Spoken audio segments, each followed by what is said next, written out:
Está conosco o professor de Direito Constitucional da Universidade Federal Fluminense, Gustavo Sampaio.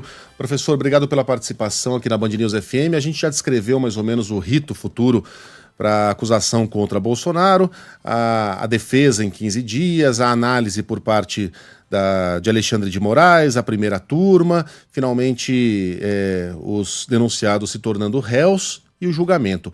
Esse processo todo, a gente está falando aqui de quanto tempo, mais ou menos, até uma absolvição ou uma condenação? Mais uma vez, bom dia para o senhor.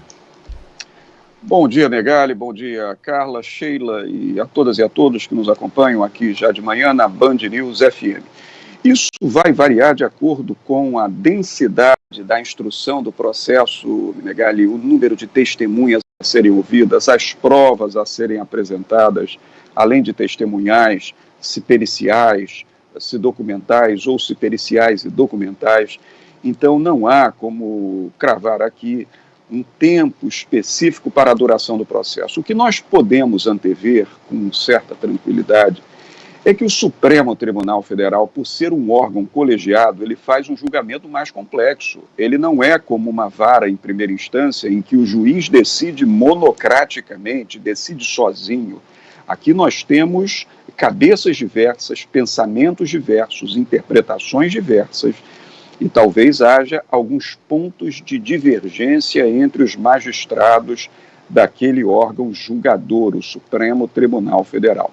Todavia, como em 2026 nós teremos eleições presidenciais para deputado federal, senador, governadores de estado, me parece que o Supremo Tribunal investirá sua preocupação em não deixar que o processo exceda o início do ano de 2026, exatamente para que as coisas não se confundam com o processo eleitoral, nem atrapalhem as eleições. Mas isso é uma mera perspectiva, porque nós só vamos saber com o decurso do tempo e com o somatório dos fatos e com a extrema complexidade que certamente vai caracterizar esse processo e esse julgamento na mais alta corte do país, Megali. Essa é uma análise até política, né, professor? Mas ela faz sentido, até quando a gente lembra que a denúncia contra Bolsonaro, ela dormitou ali até o final das eleições municipais. Até para que não houvesse uma confusão entre os assuntos, havia candidatos bolsonaristas apoiados pelo ex-presidente, para que os assuntos não se misturassem, houve uma decisão, me parece, política. Isso não é necessariamente uma crítica negativa, mas de aguardar o fim desse processo eleitoral para que o Brasil começasse, a justiça começasse então a discutir mais de maneira aprofundada o caso de Bolsonaro e dos 39 na época, né, acusados pela trama. A lógica seria a mesma, de não confundir os assuntos, de que os assuntos pudessem se desenvolver e teriam seu fim antes que o outro começasse?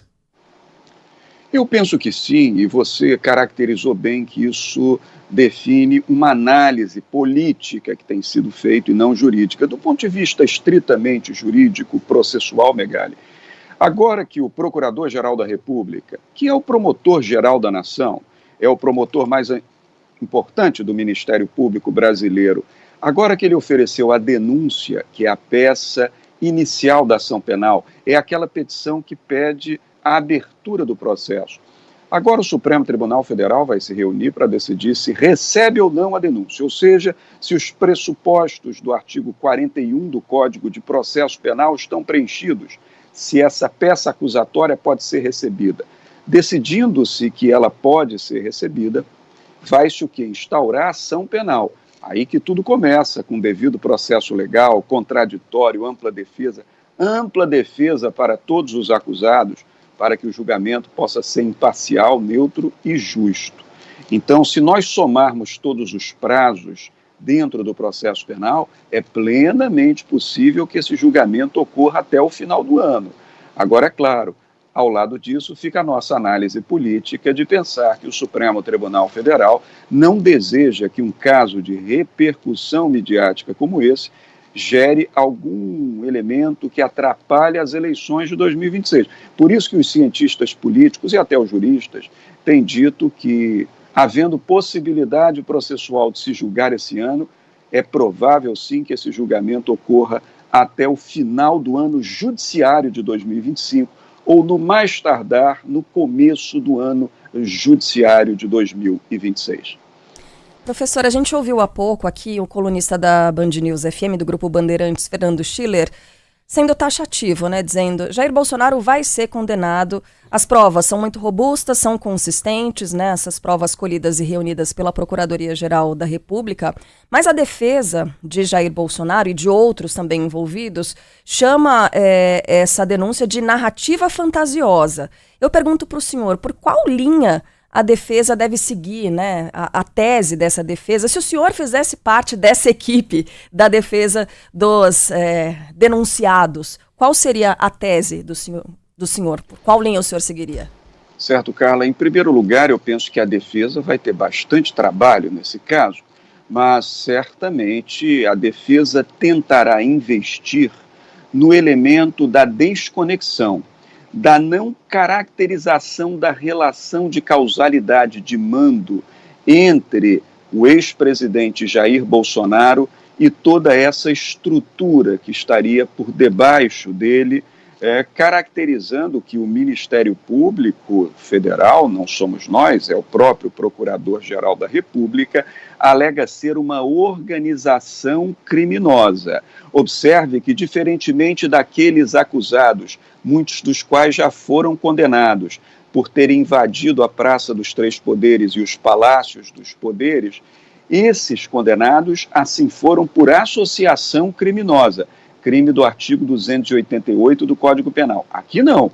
Nessa denúncia está se acusando os generais que se envolveram no caso e o próprio ex-presidente de organização criminosa armada, que é um crime muito mais grave. Então, me parece que a defesa fará todo o esforço para demonstrar que, estando durante um tempo o presidente Bolsonaro à distância do país, porque ele deixou o país no final do mandato presidencial, não tendo o presidente Jair Bolsonaro participado diretamente desses ou daqueles atos, o que se tentará é desconectar a figura do presidente dessa estrutura de execução da tentativa de golpe de Estado, descaracterizando, portanto, a sua participação autoral, a sua participação na autoria da prática do crime.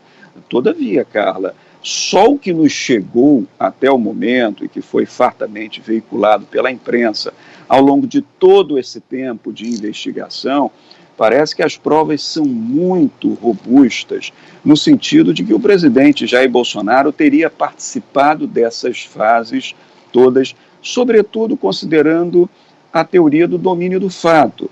Por ele estar no alto de uma estrutura organizacional, ele era o presidente da República, e ter praticado uma série de atos que levam a crer que ele estava, portanto, e não só levam a crer, levam a demonstrar que ele estava, portanto, ordenando que seus subordinados praticassem determinadas ações que levariam àquela ruptura institucional. É claro, isso tudo vai ter que ser cabalmente analisado no curso do processo, mas me parece que a defesa buscará esse elemento de desconexão para isentar o ex-presidente Bolsonaro da responsabilidade penal sobre o fato. Vai ser uma briga feia entre advogados, então, né? Pelo jeito, tribunal, a coisa vai pegar fogo. Agora, professor, a gente tem acompanhado no Congresso Nacional a discussão para aprovação no projeto que concede anistia aos envolvidos nos atos criminosos de 8 de janeiro. Inclusive, o próprio ex-presidente Jair Bolsonaro tem apostado muito, falou sobre isso, né? Que tem amplo apoio no Congresso Nacional para essa aprovação. Em que isso interfere na denúncia apresentada pela PGR? Essa denúncia perderia força num caso de aprovação desse projeto pelo Congresso Nacional, porque aí teríamos, de um lado, um projeto aprovado no Congresso, de outro, um processo correndo no Supremo, e mais uma vez estaríamos falando de dois poderes, talvez com olhares conflituosos sobre questões que estão no mesmo campo. O que passa a valer? O que fica valendo mais?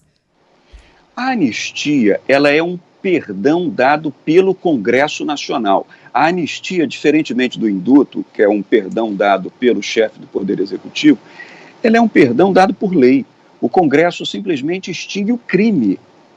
Extingue o crime cometido através dessa manifestação de dispensa, dessa manifestação de anistia. Então, a rigor, Se o Congresso Nacional de fato vier a aprovar um projeto de lei concedendo anistia àqueles autores dos crimes de 8 de janeiro, e não só de 8 de janeiro, porque 8 de janeiro, Carla, terá sido tão somente o último ato daquela ópera bárbara de derrubada das instituições democráticas. Houve uma série de atos preparatórios, atos que ocorreram antes, como aquela minuta de decreto de estado de defesa para fim de instaurar uma comissão de regularidade eleitoral e tornar nulo o resultado das eleições, e outros tantos que foram cometidos até agora pela Polícia Federal, uma tentativa de matar o presidente Lula, o vice-presidente Alckmin, o presidente do então TSE, ministro Alexandre de Moraes. Todos esses atos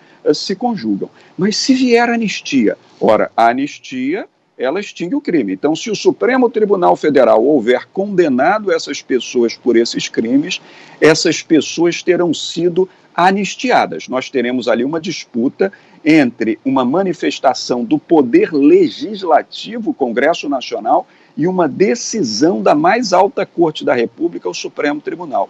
A questão, Carla, para concluir, é que isso não vai terminar por aí. Porque se o Congresso Nacional aprovar anistia àqueles criminosos de 8 de janeiro, muito provavelmente essa lei de anistia vai ser submetida ao controle de constitucionalidade por quem, Carla? Pelo próprio Supremo Tribunal Federal, porque já há vozes autorizadas entre os juristas, entre os especialistas em direito constitucional e penal, e me parece que entre ministros do Supremo Tribunal Federal também, no sentido de que há limites constitucionais para o poder de anistiar, dentre eles o de que o Congresso não pode anistiar crimes contra a própria democracia, que é o fundamento de validade do poder do Congresso para anistiar, compreende? Então, lá na frente, se o Supremo Tribunal Federal entender que essa lei de anistia, caso aprovado, venha a ser inconstitucional, ele vai declarar a inconstitucionalidade dessa lei, retomando a autoridade da decisão judicial condenatória pela prática do crime. Então, nós teremos, Carla, certamente um teatro de muita disputa entre os poderes, o que hoje não há nenhuma novidade na República, é alguma coisa que já está acontecendo há mais tempo, mas talvez tenhamos um acirramento desse cabo de força entre os poderes constituídos na Praça dos Três Poderes a conferir tudo isso, Carla. Eu tenho duas perguntas, as companheiras aqui me permitem? Claro. A primeira é bem direto ao ponto. Supondo que um candidato aliado de Bolsonaro, vamos colocar já todos esses acusados na cadeia em 2026. Estão na cadeia, estão cumprindo pena. Vence um candidato de direita aliado de Bolsonaro. Ele teria o poder da caneta de, no primeiro dia de governo, perdoar todos esses condenados, professor? Através do indulto, não é, Megali? Pelo indulto. Exato. Bem, nesse caso, eu penso que não.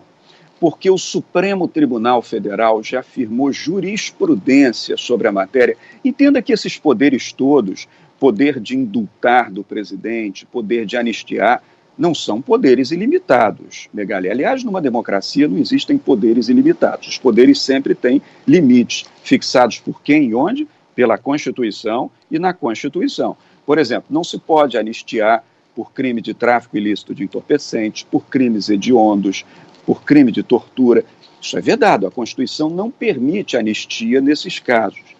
E recentemente, naquela ocasião em que Daniel Silveira teve em seu favor um indulto concedido, Daniel Silveira, ex-deputado federal, o Supremo Tribunal Federal fixou o entendimento do limite do poder de indultar para perdoar crimes praticados contra a própria democracia, contra o Estado constitucional democrático de direito. Então, se um candidato que não estiver inelegível, naturalmente, da direita, vencer as eleições, vamos assim dizer, Megali, no lugar de Jair Bolsonaro, retomando o poder da direita no Palácio do Planalto e conceder imediatamente um indulto, me parece que instantaneamente isso seria questionado ao Supremo Tribunal Federal e o Supremo Tribunal Federal, reafirmando a sua jurisprudência recente, não conheceria a validade constitucional desse indulto. Mais uma vez, nesse cabo de tensão entre os poderes constituídos na Praça dos Três Poderes em Brasília. A outra pergunta, eu quero voltar à questão da anistia. Dentro do contexto histórico brasileiro, a anistia é o perdão a crimes que foram cometidos, com o perdão da repetição aqui, no contexto histórico de uma troca de regimes. Nós vivíamos uma ditadura, estávamos na transição para uma democracia e o entendimento foi, olha, essas pessoas prenderam arbitrariamente, essas pessoas torturaram, algumas mataram, mas era dentro do contexto da defesa do Estado brasileiro contra guerrilheiros armados e, por outro lado, esses guerrilheiros também cometeram crimes contra o Estado brasileiro, mas estavam na defesa de um regime democrático, portanto tinham lá suas razões políticas, vamos anistiar a todos, né? Era uma troca de regimes, era um momento histórico muito particular. Nesse instante em que vivemos um regime democrático, em que não há essa particularidade, houve unilateralmente uma tentativa de golpe de Estado, fracassada. O que justificaria uma anistia para essas pessoas, professor? Bom, justificar uma anistia, eu sou absolutamente convencido de que nada justifica, Megali. Não existe a mais remota justificativa válida para se dar qualquer tipo de perdão a essas pessoas que orquestraram ações contra o Estado constitucional democrático de direito. Elas queriam o fim da democracia, a interrupção do processo democrático. Motivação válida não tem nenhuma. Agora, é só bom lembrar que lá no final dos anos 70, a Constituição em voga era outra, era a Constituição de 1967, a Constituição do regime militar. Hoje estamos debaixo da Constituição de 1988. E exatamente por isso, meu caro Megali, como a Constituição de 88, ela refundou a democracia no Brasil, é que ela fixou limites à possibilidade de anistiar, de conceder indulto, de conceder graça. Veja que entre os incisos 42 e 44 do artigo 5º da Constituição, fala-se, em alguns casos, em suscetibilidade de graça, em outros em suscetibilidade de anistia, em outros em prescritibilidade, em outros, portanto, em inafiaçabilidade. E é claro o inciso 43, quando estabelece uma série de crimes que não são passíveis de anistia. O problema todo é que o inciso 43, Megali, não fala expressamente sobre crimes contra o Estado democrático de direito. Hoje são os crimes da Lei 14.197 de 2021. Não fala. O inciso 44 diz que é imprescritível e inafiançável a ação de grupos armados contra o Estado democrático de direito, mas não fala em suscetibilidade de anistia. Então, os defensores de Jair Bolsonaro advogam a tese de que a anistia pode ser concedida. Ao mesmo tempo, uma grande ala dos juristas dizem que a anistia não pode ser concedida por ser o que chamamos, Megali, de uma limitação implícita de poder na ordem constitucional. Querendo dizer, não se pode perdoar aqueles que obraram contra a própria democracia, que é quem tem autoridade de perdoar. E por esse motivo, me parece que a anistia não só não vem ao caso, não só não tem fundamento político de legitimidade, como possivelmente não tem cabimento jurídico à luz da Constituição de 1988. Megali.